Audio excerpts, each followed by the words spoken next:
Hi, this is David Kirshner for West Hempstead Echo. We're here today under the rain at Halls Pond, and we're here with Olena Nicks, who is one of the candidates running for County Legislative District 5. Yeah. So Olena, it's great to see you and great to meet you. I wonder if we can start off, if you can give me a brief background and why are you running for this new position? Thank you, and thank you for having me today. I really appreciate this. So I'm pretty much a lifelong Nassau County resident. I grew up in Uniondale and I've been there pretty much my whole life. And I've started my advocacy work at the age of 14 through high school and a lot of initiatives and programs we had there. Mm-hmm. And I think it got my foot really in the door to be engaged and to see what's going on, because I think that the everyday common individual doesn't often know everything that's happening within their community and how everything ties in. Mm-hmm. And I think from there, once I graduated high school, I joined the fire department. So I made my way up to captain. I then was elected to the library board, where we effectively made a lot of fiscal and financial decisions for the state of our library, including looking for a new space. Mm-hmm. And I was kind of tapped on the shoulder to run for a seat that became vacated by Senator Steele Bino on the legislature. So I won my legislative seat at the end of February of this year.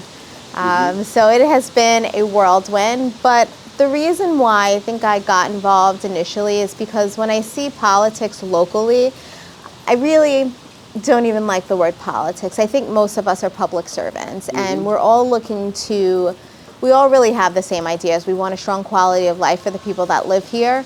We want people to feel safe, and we want to be able to give people a voice, the residents, our friends, our neighbors, the community that surrounds us, a voice, and be that advocate at the table. And I believe that with my skill set and the work that I've already started and have been doing and investing in communities like Uniondale and Hempstead, I'm looking to run again. Great. So you started off in winning District 2 in February, and now you're going to be running for District 5, which now includes West Hempstead. What other areas are included in this new redistricting? It also includes a smaller eastern area of Franklin Square. It includes the central area of Hempstead Village, and everything south of Front Street in Uniondale. So I would say mainly the mostly residential area of Uniondale. Gotcha. So let's fast forward. Congratulations, you just won the election. First 100 days, what is it that you would say, what are the top 3 things that you would set out to do, and how do you think you'd get there? I would say, and just thinking about my first 100 days of this term, is really connecting with everyone. So, locally, the issues that divide us are not happening at the legislature. We are making sound decisions for all the residents about safety, about fiscal management, things like streets and, how to make sure that our streets are safer, that our parks are cleaner. Sure. And I don't think that those are partisan issues. And one of my top priorities is being able to introduce myself and build those relationships to let people know that I'm here and I'm here to work with everyone. So I would say that is my first priority. The second priority is making sure that we're meeting our residents where they are. So one of the things I was very excited to do over this spring, summer, once I got right in, was hold mobile hours. So I was able to bring those mobile hours to Westbury, Uniondale, and in Hempstead. Again, we're meeting our residents where they are, because everyone doesn't necessarily know how to navigate the government space, and it's really not their role to. It's our role to disseminate and bring them the information. So that's really what I've been doing. And then I would say my third priority is tackling some of the issues that we're seeing in a lot of the communities within both District 2 and the soon-to-be District 5, which is housing, retention of businesses, and trying to encourage small business owners to develop here in Nassau County, and how do we maintain our millennial and youth base. Yeah, very important, and we'll get into all those subjects in a second. Talking about specifically the budget, how would you assess where the county budget is right now, and what do you believe needs to be done in the future to help improve things? I think that overall with the county budget, I believe we are expected to end this year with a surplus, but anything can happen, so we never know. But that is the estimate. And I think that the budget is one of those things that it shouldn't be sped through. We really need to look line by line. We have to look at the parameters that we have in place for spending and certain things, and making sure that we're setting up safeguards so that we're checking certain expenses that are coming from the departments. And of course, necessity. As we know, people are having a very hard time putting food on the table. And while the solution that everyone spits out there at first is lowering taxes, oftentimes that does not gain or garner an immediate effect. So where I think we have opportunity in the budget is to start connecting with some of our private partners and develop some more public-private partnerships so that a lot of the cost isn't on Nassau County, and that we have the longevity and we're building up the infrastructure here in Nassau County. Perfect. Public safety. What do you believe are the most important public safety challenges, and how do you want to take those on during your term? Yes, public safety is very important to me because I live in, like I said, I live in Uniondale, and we have a very good relationship with our first precinct and our officers there.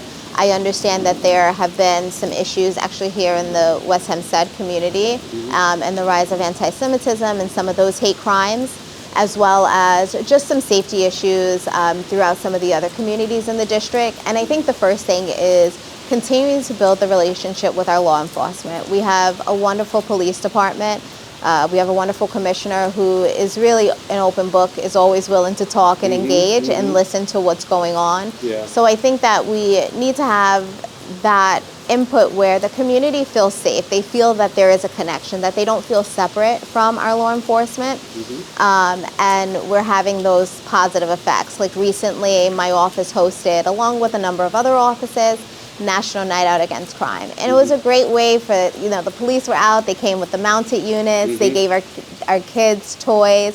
So that was a really exciting connection moment, so that the kids are disarmed, the community is disarmed, and they see that the police are here to help us and keep us safe. So I can't help noticing that the rain's been coming down, just a little bit harder. And, part of the benefit is, behind us as we see Halls Pond, I guess Halls Pond, is filling up. A couple of weeks ago, there was heavy equipment, there was this machine that was churning stuff up and removing it. The machine broke. Some regulations needed to then be cleared. And we all love Halls Pond, but it's not always, all that it can be. What are your thoughts about it? Yeah, so as I've been learning this new district, especially more so West Hempstead, because I have not spent a lot of time here, Halls Pond is something that a lot of the constituents do bring up. And I first want to make sure that we give our credit and thanks to the West Hempstead Civic Association for all of their hard work. They actually were able to get some of the legislators in that represent this district and the Parks Department to talk about this issue. But I think that we need more spaces, more third places, because we know that we're losing them. More places that people can feel comfortable because their taxes are going to it. And I think that in the terms of Halls Pond, is that we really are going to rely on the residents to let us know, because we can't, unfortunately, be everywhere at the same time. So it is going to be crucial that our residents let us know and that we stay on top of this. And really, because I know that it's an issue, if I assume the office for this district, it is definitely going to be one of those things that we'll check in on a regular basis. That would be great. It's the first thing that everyone sees when they get off the Southern State Parkway. So just staying on the Southern State Parkway for a second, we were doing our weekly podcast, and unfortunately, again, we had to talk about another fatality. This was last night. There was a motorcycle fatality. The statistics for the Southern State over the last 10 years are just off the charts outrageous. Something seems to need to be done on a large-scale basis. How do we start, and how could you help us make change? Yeah. The Southern State it's very tricky, and I have to say, I unfortunately had a friend in 2012 pass away on the Southern State in a motorcycle accident. And as I mentioned, I'm also a first responder, so there's a particular accident. It was Thanksgiving of 2022, where these very young children, no more than 25, passed away Thanksgiving night. And I thought about that for months to come, about their families were probably waiting for them for dinner. And I think one of our roles in this area of government, so locally, is that we work with our state partners, we work with our federal partners to advocate, to continue to remind them to be that squeaky wheel and let them know that something needs to be done, because one life is too many. Yeah, 100%. Let's switch gears to housing, and you had made some reference before. So how do we address housing affordability when the costs, just as you know, just continue to keep going up? Yes. Housing is one of those things, I believe right now, is something that we have to really be strategic and think about. And as a millennial myself, I know that so many of my friends are relocating. What I can say is that I know for a fact in Uniondale, we started an initiative, it's called the Uniondale Community Land Trust. The land trust owns the land in perpetuity, we sell the house. So a homeowner is getting a home for pretty much 50% of the cost of what it's going for in the market. So when we think of initiatives like that and trying to raise money for nonprofits that are doing that work, I think that housing is also tricky just due to the zoning. And while I don't want to take away zoning from anyone or our power to zone, I think when we discuss housing, each community, it's not a one-size-fits-all. So what may work in Uniondale may not work in West Hempstead. And I think that's where we need to get the community engaged and involved and see what's working. You know, I can't help but notice that on Hempstead Turnpike, those wonderful apartments where national liquidators used to be are coming up. And I think that's really going to build our downtown. I think it's going to create a sense of community because when we think about it, a lot of younger people are not feeling well connected, and part of that is the housing issue. So I think that we have to bring our partners to the table, some of our nonprofits, our contractors, and really discuss what the next steps are. We have to incentivize people to build because it's not just the cost of housing, it's also the lack of housing. Right, so, and it's huge, and I think everyone needs housing. So, you know, you referenced the specific challenges for the young people. One of the things that we're very fortunate within West Hempstead is we have an incredibly strong school district. We also have private schools that do well, but really the backbone is the school system and the school district. You know, we all have Ram pride here. Can you speak a little bit about, you know, how you plan to help support the schools and then help them grow? Again, in the terms of schools, so we don't do much on the county level for schools. So I just want to be very clear about that. But I think that in terms of helping our school districts, it's really going to be us using the positions that we're in, so me using my position to advocate for our schools at the state level and at the federal level. So working with our elected officials and our partners there, because we know the rising costs that schools are facing right now, the influx of children and you know, that are enrolling into districts, and we're also seeing the challenge of charter schools that are coming and are you know, which are taking away costs from some of the public schools. And whether people like the charter schools or not, it's still an issue that needs to be planned for. Small businesses, they continue to struggle on Hempstead Avenue and other main streets, you know, across your jurisdiction. How would you help incentivize small businesses to grow at a time where it's really tough to get started? Yeah, we first have to reduce the barrier of entry. So with many small businesses, especially who are looking to have physical brick and mortar fronts, the building departments, the permits, all of those things are costly. The startup costs are tremendous enough, and sometimes it's not easy to navigate the system. So I think making and streamlining that process is going to be important. The second thing is we need to ask more from our state partners. They have to give us some money to incentivize us to be able to give small businesses grants to, you know, whether it's, you know, reducing their tax base or finding ways. And to be honest, I don't have the answer to everything, but one of the great things that I think about this role is being able to learn, connect, and have those conversations. But I agree, we certainly need to figure out ways that we can not only just incentivize, but create longevity for our small businesses. Because, you know, you see one open their doors, like the Allegro in West Hempstead. They were open for a little bit, I went there, and now they've been closed lately. And it's, it's a nice place. Yeah, But yeah. how do you get the traffic in? It's tough. You know? It's tough to drive foot traffic. Yeah. So,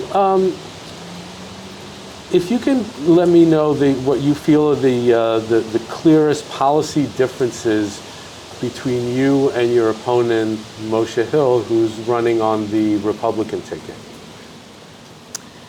I don't really know much of where he stands, and I mean that in the most respectful way. I just haven't followed it a lot. But what I will say in terms of what I'm looking for in terms of policy is pushing forth legislation that's going to make our community safer, pushing forth legislation that's going to make our community, our quality of life stronger.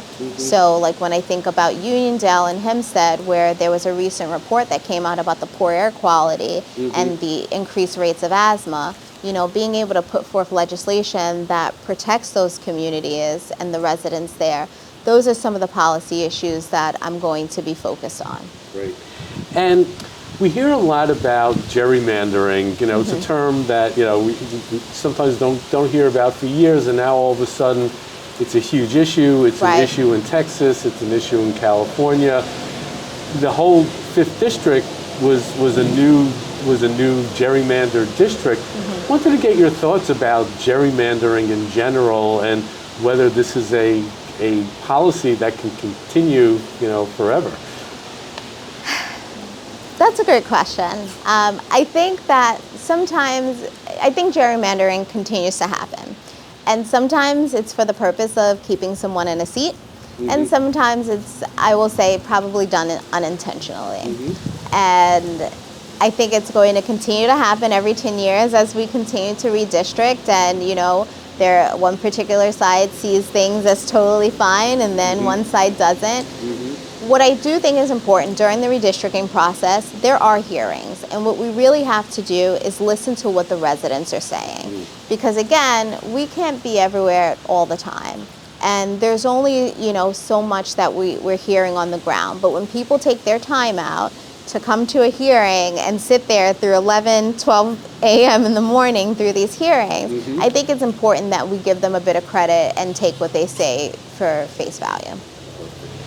So, Olena, why are you the right choice for West Hempstead?